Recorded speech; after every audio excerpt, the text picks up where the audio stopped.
Hallelujah, praise the lord. ప్రభువైన యేసుక్రీస్తు నామములో మీ అందరికీ వందనములు. అందరూ బాగున్నారా అమ్మా? ప్రార్థన చేస్తున్నారా? మేము కూడా మీ కొరకు ప్రతిరోజు ప్రార్థిస్తున్నాము. ఈరోజు మనం పరిశుద్ధ గ్రంథంలో నుండి ఒక అత్యంత శక్తివంతమైన మన హృదయాన్ని కదిలించే ఒక వాక్యాన్ని గురించి ధ్యానించుకుందాము. పరిశుద్ధ గ్రంథంలో నుండి కీర్తనల గ్రంథము 51వ కీర్తన 12వ వచనము. నీ రక్షణ ఆనందము నాకు మరలా పుట్టించుము, సమ్మతి గల మనస్సు కలుగచేసి నన్ను దృఢపరచుము. రాజైన దావీదు దేవునికి చేసిన ప్రార్థన మన అంతరంగ జీవితానికి ఎంత అవసరమో ఈ యొక్క వాక్య భాగం ద్వారా తెలుసుకుందాము. ఈ యొక్క వాక్యములో దేవుడు 2 విషయాలను గురించి మనతో మాట్లాడుతున్నాడు. మొదటగా నీ రక్షణ ఆనందము నాకు మరలా పుట్టించుము, రెండవదిగా సమ్మతి గల మనస్సు కలుగచేసి నన్ను దృఢపరచుము. చూడండి ప్రియ స్నేహితులారా, మొదటి విషయాన్ని గురించి మనము చూచినట్లయితే నీ రక్షణ ఆనందము. దావీదు మహారాజు బత్షెబతో పాపంలో పడిపోయినప్పుడు దేవునితో తనకున్నటువంటి అనుబంధాన్ని, దేవునితో తనకున్నటువంటి సహవాసాన్ని, దేవునితో తనకున్నటువంటి ఆ యొక్క సన్నిహిత సంబంధాన్ని కోల్పోయి ఏమని ప్రార్థన చేస్తున్నాడంటే, అయ్యా ఆయన రక్షణను కోల్పోలేదు కానీ ఆ యొక్క ఆనందాన్ని కోల్పోయాడు. చూడండి ప్రియ స్నేహితులారా, మనము కూడా కొన్నిసార్లు దేవునికి విరోధమైనటువంటి పాపాలు చేస్తూ ఉండవచ్చు, దేవునికి విరోధమైనటువంటి తలంపులు తలస్తూ ఉండవచ్చు. అప్పుడు మన మనస్సు ఒకలాంటి బాధకు గురి అవుతుంది. అయ్యో నేను ఈ తప్పు చేశానే, అయ్యో నేను ఇలా చెడుగా ఆలోచించానే, దేవునికి విరోధంగా ఆలోచన చేశానే అని మనము కొన్నిసార్లు ప్రార్థన చేయడానికి సంకోచిస్తాము. ప్రార్థన చేయడానికి దేవుని సన్నిధిలో మోకరించినప్పుడు మనము చేసినటువంటి తప్పులు, మనము తలంచినటువంటి ఆ యొక్క తప్పుడు ఆలోచనలు మనకు గుర్తుకు వస్తాయి. మనము దేవుణ్ణి సరిగా ఆరాధించలేకపోతాము, ప్రార్థన చేయలేకపోతాము, దేవుని సన్నిధిలో మనము ఎక్కువసేపు గడపలేకపోతాము. దావీదు మహారాజు కూడా ఇక్కడ తాను బత్షెబతో పాపము చేసినప్పుడు ఆ యొక్క పాపాన్ని దేవుడు హెచ్చరించినప్పుడు ఆ యొక్క పాపాన్ని బట్టి ప్రార్థన చేస్తున్నాడు. ఏమని ప్రార్థన చేస్తున్నాడంటే, అయ్యా నేను నీకు విరోధముగా పాపము చేసి ఉన్నాను, నీకు విరోధముగా నేను ఆలోచన చేసి ఉన్నాను.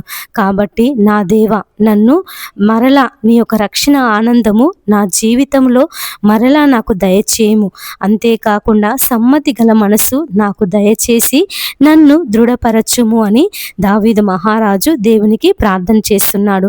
పరిశుద్ధ గ్రంథంలో కీర్తనల గ్రంథము 51వ కీర్తన 10వ వచనంలో చూచినట్లయితే, దేవా నా యందు శుద్ధ హృదయము కలుగజేయుము, నా అంతరంగములో స్థిరమైన మనస్సును నూతనముగా పుట్టించుము అని ప్రార్థన చేస్తున్నాడు. దేవా నా యందు శుద్ధ హృదయమును కలుగజేయుము, నా అంతరంగములో స్థిరమైన మనస్సును నూతనముగా పుట్టించుము అని దేవుడు ఇక్కడ దావీదు మహారాజు దేవునికి ప్రార్థన చేస్తున్నాడు. రోమీలకు రాసిన పత్రిక 12వ అధ్యాయము 2వ వచనంలో చూచినట్లయితే ఇక్కడ ఏమని సెలవిస్తుందంటే, మీరు ఈ లోక మర్యాదను అనుసరింపక ఉత్తమమును అనుకూలమును సంపూర్ణమునై ఉన్న దేవుని చిత్తమేదో పరీక్షించి తెలుసుకొనున్నట్లు మీ మనస్సు నూతన పరచబడుట వలన రూపాంతరము పొందుడి. హల్లెలూయా, ప్రైజ్ ద లార్డ్. చూడండి ప్రియ స్నేహితులారా, అపోస్తులైనటువంటి పౌలు రోమీలకు ఎంత చక్కగా రాస్తున్నాడో.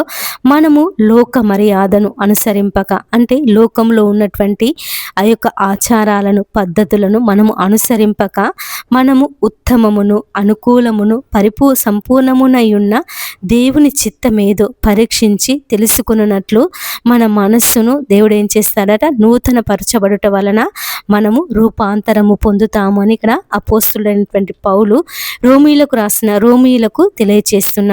చూడండి ప్రియ స్నేహితులారా, మనకు దేవుడు ఇంకొక విషయాన్ని గురించి మనం చూసినట్లయితే, ఇక్కడ నాకు సమ్మతి గల మనసు నాకు దయచేసి నన్ను దృఢపరచుము అని దావీదు మహారాజు ప్రార్థన చేస్తున్నాడు. అంటే మనము చేసినటువంటి తప్పుల ద్వారా, మనము చేసినటువంటి ఆ యొక్క దేవునికి విరోధమైనటువంటి కార్యాల ద్వారా మనము దేవుని సన్నిధిలో ప్రశాంతంగా ఉండలేము, దేవునికి ప్రార్థన చేయలేము, దేవునితో మనము సహవాసము చేయలేము. కానీ దేవుడు ఇక్కడ దావీదు మహారాజు ఏమని ప్రార్థన చేస్తున్నాడంటే, అయ్యా రక్షణ ఆనందము మరలా నాకు పుట్టించుము, సమ్మతి గల మనస్సు నాకు దయచేసి నన్ను దృఢపరచుము అని ప్రార్థన చేస్తున్నాడు. ప్రియ స్నేహితులారా, ఈరోజు మన హృదయంలో నెమ్మది లేదా? దేవుని సన్నిధిలో సంతోషాన్ని కోల్పోయామా? అయితే దావీదు వలె మనం కూడా ప్రభు పాదాల చెంతకు చేరి ప్రార్థిద్దాము. నా ప్రభువా, నా పాపాలు క్షమించు, నీ రక్షణ ఆనందాన్ని నాకు మరలా అనుగ్రహించు, నీకు లోబడే మనస్సును ఇచ్చి నన్ను బలపరచుమని మనము కూడా దేవుని పాదాలు పట్టుకొని అడుగుదాము. ఆయన నమ్మకస్తుడు, మనలను తప్పక నూతన పరుస్తాడు. దేవుడు మనల్ని ఆశీర్వదించునుగాక. ఆమేన్. అందరూ తలలు వంచినట్లయితే చిన్న ప్రార్థన చేసుకుందాము. పరిశుద్ధుడైనటువంటి మా ప్రియ పరలోకపు తండ్రి, నీ పరిశుద్ధ నామానికి వందనాలు, స్తోత్రములు చెల్లిస్తున్నాను ప్రభువా. అయ్యా, ఈ దినము నాయన యొక్క వాక్యము ద్వారా మాతో మాట్లాడినందుకు నీకు వందనములు ప్రభువా. నాయన నీకు స్తోత్రములు అయ్యా. అవును తండ్రి, అయ్యా మేము దావీదు వలె నీకు విరోధంగా పాపం చేసినప్పుడు, అయ్యా మాలో ఉన్న సంతోషాన్ని మేము కోల్పోయినప్పుడు ప్రభువా, నీ సహాయమును మాకు దయచేయండి తండ్రి. నీకు వందనములు ప్రభువా. నాయన అయ్యా, మా పాపాలను క్షమించి సమ్మతి గల మనస్సు మాకు దయచేసి నాయన నీ సన్నిధిలో ఉండే కృపను భాగ్యమును మాకు అందరికీ అనుగ్రహించుమని యేసుక్రీస్తు నామమున ప్రార్థించి అడిగి వేడుకొనుచున్నాము తండ్రి. ఆమేన్. ఇంతవరకు ఈ యొక్క వాక్యాన్ని విన్న ప్రతి ఒక్కరిని దేవుడు దీవించి ఆశీర్వదించి అభివృద్ధి పరచునుగాక. ఆమేన్. God bless you.